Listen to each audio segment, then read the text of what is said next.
Well, an internet provider that puts your privacy first. Sound like a dream? Well, someone wants to make it a reality. His name is Merrill, and he's aiming to build a telecommunications company that shields customers from surveillance. And he even wants to take it a step further and challenge the government if they ask for your information. He ran a New York-based internet provider and saw everything that went down behind the scenes, so he is well aware of how easily your personal information is out for grabs. And he joins us now to tell us more about this. Hi, Michael. So tell us a little bit more about your idea. The essence of the idea is I'm trying to redesign how the telecommunications industry works. And what I want to do is change the basic paradigm from one where it's completely transparent to one where it's more opaque by using a technique called encryption to basically scramble the user's data and to essentially return the ownership of the data to the individual so that the telecommunications provider doesn't have constant visibility into what people are doing on the internet and what people are saying on the telephone. And Nicholas, what inspired you to come up with this idea? Basically, I got the inspiration from an experience that I had when I ran an internet provider in New York City, where I'm from. And what happened was I was approached by the authorities, and they tried to force me to provide a lot of data about one of the customers of my company. But instead of the usual way that's done, which is by going through the court system, they used a technique from the USA Patriot Act, and it's known as a national security letter. And basically what that means is, in a way, the authorities now, and since 2001, for the most part, have the ability to sort of write their own warrants without showing probable cause in a court. Now, you have ran a telecommunications company, so you know exactly what happens behind the scenes. How widespread of a problem is it that people's information is given out? I mean, if you sort of take a step back and look at the greater picture, there's problems with government surveillance, which has kind of ballooned in the post-9/11 era. And then there are also other issues with telecommunications providers and online service providers data mining the activities of people online. And there is basically a huge market for the data which is compiled from the activities of people online. So the thing about it is that it's mostly invisible to the user. You don't really notice it happening, but it's actually an incredibly widespread practice, and some people think that it's really out of control at this point. And that was, I mean, that was going to be my next question. Based on your experience and seeing how much information is requested, has it gotten out of hand? I mean, obviously that's a matter of opinion. In my opinion, it has. You know, and things are worse in some countries and better in some other countries. If you look at countries like China, where they have this so-called Great Firewall, and everything that's done is watched at all times, you know, that is sort of like the extreme. What we've got in America right now is something, you know, much less grave than that. But at the same time, it's still upsetting when you realize that a lot of this surveillance is in violation of the Constitution.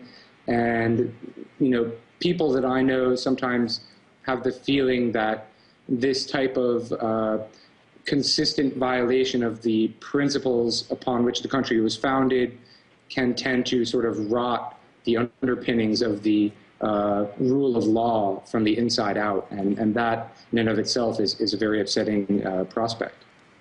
Now, you have this vision of creating a telecommunications company in which you put the customer's privacy first. What kind of feedback have you gotten so far?